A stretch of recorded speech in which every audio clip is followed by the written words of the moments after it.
1974।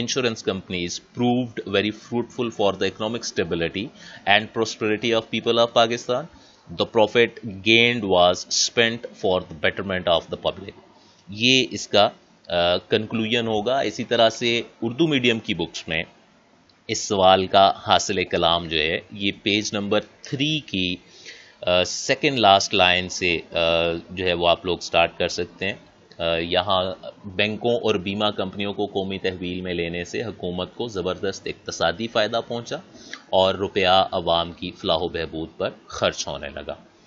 That's it. یہاں پر ہمارا یہ ٹاپک اور یہ کوشچن کمپلیٹ ہوتا ہے. بڑا امپورٹنٹ ٹاپک ہے, لانگ کوشچن بھی ہے, اس میں آبجیکٹیو کے بھی بہت سے پوائنٹس ہیں, short questions M C Qs جو ساتھ ساتھ میں نے مینشن کیے, اور آئی ہوپ سو کہ آپ لوگوں نے مارک کر لیے ہوئے ہوں گے. بیٹا ایٹ دی اینڈ بہت امپورٹنٹ پوائنٹ یہ ہے کہ آپ لوگ جانتے ہیں کہ 9th کلاس کے ایگزامس نہیں ہوئے, اور اب جو 10th کے ایگزامز ہوں گے نیکسٹ ایئر, اسی کی بیس پہ 9th کے مارکس بھی بننے ہیں. تو 10th کے ایگزامز جو ہیں ان کی امپورٹنس ڈبل ہو گئی ہے. اس وجہ سے سٹارٹ سے اپنی سٹڈیز کے اوپر فوکس کیجئے, لیکچرز کے ساتھ ساتھ ہی اپنے ٹاپکس جو ہیں ان کو پریپیئر بھی کرتے رہیں, M C Qs, short questions as well as long question. And thank you very much. At the end I would like to say stay home, stay safe, and don't forget to like the video کو like لازمی طور پر کریں تاکہ maximum students جو ہیں ان تک یہ video پہنچے اور وہ اس کو دیکھ سکیں. Thank you very much.